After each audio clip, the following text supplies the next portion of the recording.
जय श्री राम। जय सीता माता, जय लखनऊ भ्राता, बाबा बजरंग बली की जय, सत्य सनातन की जय।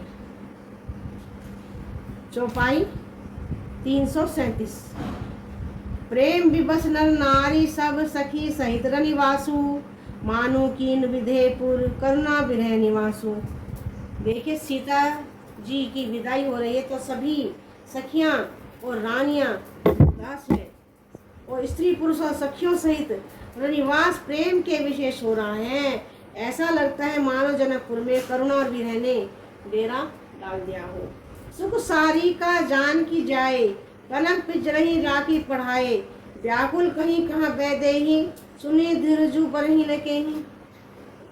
जानकी ने जिन तोता और मैना को पाल पोस कर बड़ा किया था और सोने के पिंजरों में रख कर पढ़ाया था, वे व्याकुल होकर कह रही हैं वैदेही कहाँ हैं। उनके ऐसे वचनों को सुनकर धीरज किसको नहीं त्याग देगा, अर्थात सबका धैर्य जाता रहेगा। अर्थात देखिए नगर के स्त्री पुरुष रानियां और सखियों सहित तो उदास है ही, साथ ही पक्षी भी उदास है।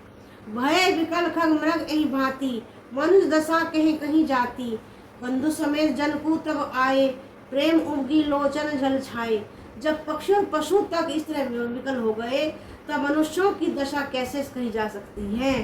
तब भाई सहित जनक जी वहां आए, प्रेम से उमड़कर उनके नेत्रों में जल भर आया, यानी प्रेम का जल भर आया उनके नेत्रों में जनक जी के। सिए बिलों की धीरता भर रही, भागी रहे कहावत परम विरागी, लीन राय उर लाई जानकी, मिटी महामर जाद ज्ञान की। वे परम वैराग्यमान कहलाते थे, पर सीता जी को देखकर उनका भी धीरज भाग गया। राजा ने जानकी जी को हृदय से लगा लिया, प्रेम के प्रभाव से ज्ञान की महान मर्यादा मिट गई। जब जानकी जी को देखा जनक जी ने तो उनको अपने हृदय से लगा लिया और आंसू आंखों से नेत्रों से जल की धारा बह चली। समुझावत सब सचिव सयाने, कीन विचार न अवसर जाने, 12 बार सुता उर लाई, सजे सुंदर पाल किस मगाई। सब बुद्धिमान मंत्री उन्हें समझाते हैं, तब राजा ने विषाद करने का समय न जानकर विचार किया, बार बार पुत्रियों को हृदय से लगाकर तुरंत सजी हुई पालकियां मंगवाई। बोल सियावर रामचंद्र की जय। राम सिया राम जय जय राम, राम सिया राम जय जय राम। चौपाई 337 का हम यहीं पर विश्राम करते हैं। बोल सियावर रामचंद्र की जय। जय श्री राम। प्रणाम श्रोतागण। बालकांड रामचरितमानस चौपाई 338। प्रेम विवश परिवारों सब जान सुलगन नरेश, कुंवरी चढ़ाई पाल की सुमिरे सिद्धि गणेश। सारा परिवार प्रेम में विवश है। राजा ने सुंदर मुहूर्त जानकर सिद्धि सहित गणेश जी को स्मरण करके कन्याओं को पालकियों पर चढ़ाया।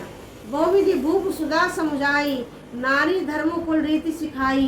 दासी दास दिए बहु तेरे, सुचि सेवक जे प्रिय से केरे।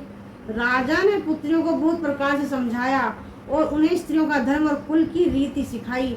बहुत से दासी और दास उन्हें जो सीता जी प्रिय थे वो विश्वास पात्र सेवक उनको साथ में दिए। सिए चलत व्याकुलपुर बासी, होई सगुन सुमंगल राशि। भूषण सचिव समेत समाजा, संग चले पहुँचावन राजा।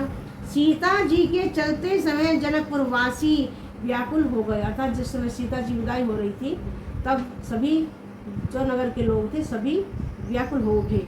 मंगल की राशि शुभ शकुन हो रहे हैं। ब्राह्मण और मंत्रियों के समाज सहित राजा जनक जी उन्हें पहुंचाने के लिए साथ साथ चले। समय बिलोकी बाजने बाजे, रथ गज बाजी बराती साजे। रसद विप्र बोली सब लीने, दान मान परिपूर्ण कीने। समय देखकर बाजे बजने लगे, बारातियों ने रथ हाथी और घोड़े सजाए। दशरथ जी ने सब ब्राह्मणों को बुला लिया और उन्हें दान और सम्मान से परिपूर्ण कर दिया। चरण सरोज धूरी धर शीसा, मुदित महीपति पाई असीसा। सुमेरी गजना नु किन बयाना, मंगल मूल सगुन भय नाना। उनके चरण कमलों की धूली सिर पर रखकर और आशीष पाकर राजा आनंदित हुए और गणेश जी का स्मरण करके उन्होंने प्रस्थान किया। मंगलों के मूल अनेकों शगुन हुए। बोल सियावर रामचंद्र की जय।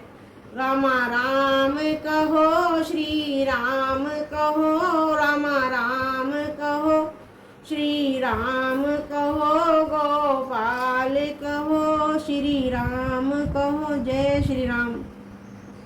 44 को हम 38 को हम यहीं पर विश्राम देते हैं। बोल सियावर रामचंद्र की जय। रामचंद्र की जय।